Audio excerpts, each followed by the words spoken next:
അപ്പൊ ഇനി പ്രസാട്ടൻ എന്താ ഉണ്ടായിരിക്കും വ്യത്യസ്തമായ സബ്ജക്റ്റുകളെടുത്താണ് ഇത് ചെയ്യുന്നത്.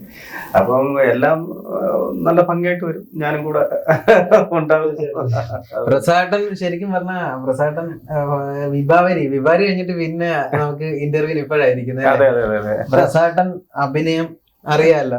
പ്രസാട്ടന് സ്റ്റുഡിയോ ഉണ്ട്, സൗണ്ട് ചെയ്യും, BGM ചെയ്യും, സൗണ്ട് ഡയറക്ഷൻ ചെയ്യും, ഡയറക്ടറാണ്, നല്ലൊരു ഡയറക്ടറാണ്. ഇപ്പം അതെ ക്യാമറമാൻ DOP ആണ്. ഞങ്ങൾക്ക് ഇപ്പൊ ഫുള്ള് പാക്കേജ് ആയിട്ടാണ് നമ്മൾ വർക്ക് ചെയ്യുന്നത്. അല്ലെ പ്രസാട്ട്? അതൊന്ന് പറഞ്ഞു കൊടുത്തേ. അതെ അമ്പലപ്പുഴ JM പ്രസാദ് സ്റ്റുഡിയോ പുറക്കാട്. അപ്പൊ നമ്മളിപ്പം ക്യാമറ, എഡിറ്റിങ്, കളറിങ്, അതെ അമ്പലപ്പുഴ പായസം, അമ്പലപ്പുഴ പാൽപായസം അത് ഫേമസ് ആണ്. നിങ്ങൾ പറഞ്ഞിരുന്നെങ്കിൽ ഇന്ന് ഞാൻ കൊണ്ടുവന്നേനെ ഇങ്ങോട്ട് വരപ്പോഴേ. പക്ഷെ ഞാനപ്പോ 1 മണി കഴിഞ്ഞ് അവിടുന്ന് വണ്ടി കയറത്തുള്ളൂ. കാരണം 1 മണി കഴിഞ്ഞ് പാൽപായസം കിട്ടുള്ളൂ. അപ്പൊ ഞങ്ങളെല്ലാം അമ്പലത്തിലെ ആൾക്കാരാണ്.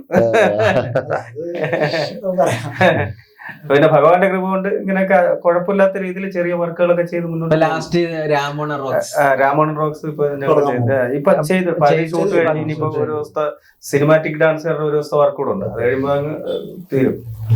അങ്ങനെയൊക്കെ പോകുന്നു. പിന്നെ മാഞ്ഞെന്ന് പറയുന്നത് വേറെ എന്താ പറയാനുള്ള? ഇപ്പൊ നിലവിലിപ്പോ വിനീത് പറഞ്ഞ കാര്യങ്ങളോടൊക്കെ ഞങ്ങളും യോജിക്കുന്നു. ഞാൻ വേറെ കേസുണ്ട്. ഞാൻ ഇവനെയും അലനെയും വെച്ചിട്ട് ഗബ്രിയൽ എന്ന് പറഞ്ഞ സബ്ജക്ട് പ്ലാൻ ചെയ്തിട്ടുണ്ടായിരുന്നു.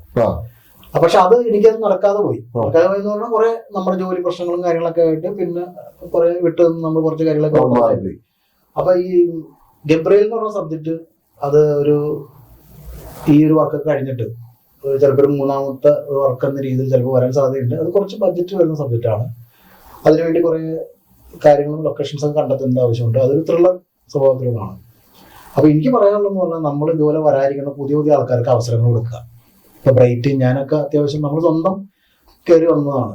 നമ്മൾ തന്നെ ഷോർട്ട് ഫിലിം എടുത്ത് നമുക്ക് അഭിനയിക്കാനുള്ള സാഹചര്യങ്ങളും ഒക്കെ ഉണ്ടാക്കി നമ്മൾ കയറി വന്നതാണ്. ഇതിനായിട്ട് പറ്റിപ്പോയ കുറെ കാര്യങ്ങളുണ്ട്. പരസ്പര ധാരണ വ്യത്യാസങ്ങൾ, അത് കൂടെ നിൽക്കുന്ന ചില ആളുകളുടെ ഇടപെടലുകൊണ്ട് ഉണ്ടായ വിഷയങ്ങളാണ് അതൊക്കെ. അപ്പൊ ഇനി അങ്ങനെ പോകില്ല. അഭിനയിക്കാൻ അറിയാവുന്ന, നന്നായിട്ട് അഭിനയിക്കാൻ അറിയാവുന്ന ഒരാളാണ്, ആർട്ടിസ്റ്റാണ് ബ്രൈറ്റ്. പിന്നെ എന്റെ ചതിയിൽ അഭിനയിച്ച ആദർശ്, ഇവരൊക്കെ ആദർശേട്ടൻ ശരിക്കും ചതിയിലൊക്കെ ഭയങ്കര ഇതായിരുന്നു ആദർശന്റെ അഭിനയം. എനിക്ക് ഭയങ്കര ഇഷ്ടപ്പെട്ടു. ചതി ശരിക്കും പറഞ്ഞാൽ നമുക്ക് ഈ 19 മിനിറ്റ് കയറി പോയെന്ന ഒരു ചെറിയ വിമർശനങ്ങൾ നമുക്ക് കേട്ടായിരുന്നു. അത് സത്യം പറഞ്ഞാൽ അങ്ങനെയല്ല. ഞാൻ കുറച്ച് ഷോർട്ടുകൾ ഉൾപ്പെടുത്തി. അല്ല, യൂട്യൂബിൽ ഞാൻ വേറെ മെസ്സേജ് അയച്ചിട്ടുണ്ടായിരുന്നു.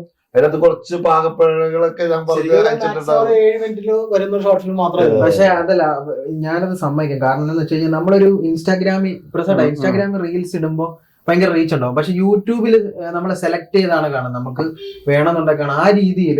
ആദർശ് എന്ന് പറഞ്ഞ ആർട്ടിസ്റ്റും വിഷ്ണു കൊച്ചിക്കാരൻ എന്ന് പറഞ്ഞ ആർട്ടിസ്റ്റിനെ വെച്ചിട്ട് ഈ 2 ആൾക്കാരെ വെച്ചിട്ട് ഒരു 50,000 പേർക്ക് മേളിൽ കണ്ടു. നിസ്സാര കാര്യം അല്ല. 50,000 പേര് എന്റെ ഫ്രണ്ട്സ് ഡയറക്ടേഴ്സും പ്രൊഡ്യൂസേഴ്സും ഒക്കെ വിളിച്ചിട്ട് ആരാ ക്യാമറ ചെയ്തതാണ് ആദ്യം ചോദിച്ചത്. കാരണം ഭയങ്കര പുള്ളി ചെയ്ത ക്യാമറക്ക് ആ ഹോട്ടൽ ഇങ്ങനെ ഇരുന്നിട്ട് അടിയെന്നൊക്കെ അങ്ങോട്ട് ഫ്രെയിം വെച്ച് ഞാൻ പറഞ്ഞത് അത് അങ്ങനെ മലപ്പുറമല്ല. നമുക്ക് ആ ഷോട്ട് കിട്ടാൻ പിന്നെ ഗിംബലോ ആ കാര്യം അല്ല. എനിക്ക് സത്യം പറഞ്ഞാൽ അവിടെ കുറച്ച് പ്രശ്നങ്ങളുടെ വന്യമൃഗങ്ങളുടെ ശല്യമുള്ള ഏരിയ. അപകടം പറ്റി.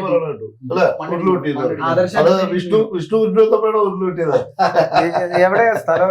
അത് നമ്മളെ സിൽക്ക് റോഡൊക്കെ അവിടെ. ഞാൻ എപ്പോഴും പറയാം, എനിക്ക് മലയാറ്റൂർ പള്ളിയിലൊന്ന് പോകണം, നമുക്ക് പോകണം. ഞാൻ എപ്പോഴും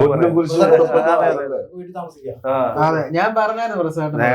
ശരിക്കും പറഞ്ഞാല് ഇതിന്റെ അകത്ത് ഞാൻ ഒരുപാട് ആൾക്കാരെ കൂടെ വർക്ക് ചെയ്തിട്ടുണ്ട്. ഇപ്പൊ പ്രസാദനാണെങ്കിലും വിനീതേട്ടന്റെ കൂടെ ആണെങ്കിലും എനിക്ക് ഇഷ്ടമുള്ള എനിക്ക് നേരിട്ട് ഇഷ്ടമുള്ള 3 ക്യാമറമാരാണ്.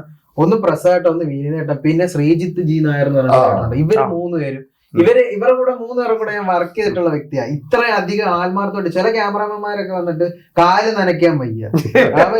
ഞാൻ കണ്ടതാ, ഞങ്ങള് മലയാറ്റൂരൊക്കെ കാട്ടിലൊക്കെ ഷൂട്ട് ചെയ്യുമ്പോ ചില ആൾക്കാർ വന്നിട്ട് ഷൂ ഇട്ടുകൊണ്ട് വന്നേക്കുന്നു. അപ്പം പുള്ളി അങ്ങനത്തെ മലപ്പുറം കോഴിക്കോട് അങ്ങോട്ടാ പുള്ളിയുടെ വീട്.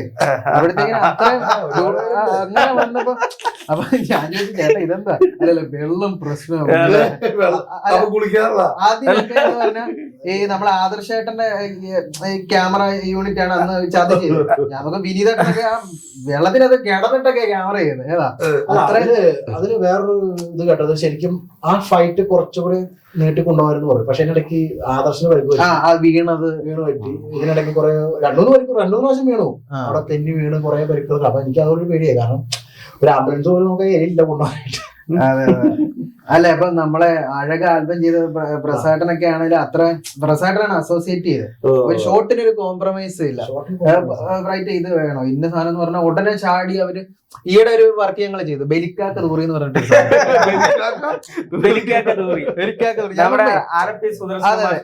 നമ്മളെ വോഡഫോൺ കോമഡി സ്റ്റാറില്ലാത്ത അപ്പൊ ഞാനതൊക്കെ പ്രസാദൻ കുളത്തിന്റെ അകത്ത് പകുതി ഇറങ്ങി നിന്നിട്ടാ ഷോട്ട് എടുക്കുന്നത്. മഴ പെയ്യും, ഒരു കൊടയം പിടിച്ചിട്ട് ഇങ്ങനെ ഇവര് തനിച്ചേട്ടനെ ക്യാമറ ചെയ്തു. രണ്ടുപേരും നിന്നിട്ട് സാധനം അത്ര ആത്മാർത്ഥത പറയാം. നമ്മള് ഓരോരുത്തരും കൂടെ നമ്മള് പോയ കയ്യിൽ എടുത്തിട്ട് ഇത്തറ്റ് ഇറങ്ങാൻ പറഞ്ഞാലും ഞാൻ ഇറങ്ങി ശ്രീത്തിന്റെ കൂടെ ഒരു വെബ് സീരീസ് ചെയ്യാൻ പോയി. ഞാൻ അതിന്റെ അകത്തുണ്ട് പ്രാക്ക് എന്ന് പറയുന്ന ഒരു വെബ് സീരീസ്. അപ്പൊ അതിന്റെ അകത്ത് എല്ലാ ആർട്ടിസ്റ്റുകളും കുളത്തിൽ കിടന്നുള്ള സീന്. ക്യാമറമാൻ ഞാൻ നോക്കാൻ നേരത്ത് നേരെ ഇതെല്ലാം എടുത്ത് അന്ന് ഞാൻ സൗണ്ട് ചെയ്യുക അതിന്റെ അകത്ത്. എനിക്ക് നല്ലൊരു വേഷം പറഞ്ഞ മൈക്കും സാധനവും. ഞാൻ പറഞ്ഞു ഓക്കെ, എനിക്ക് അങ്ങനെ പ്രശ്നമൊന്നുമില്ല. ഞാൻ എന്ത് ത്യാഗം വേണമെങ്കിലും ഇതിനു വേണ്ടി സഹിക്കുന്ന ഒരാളാണ്.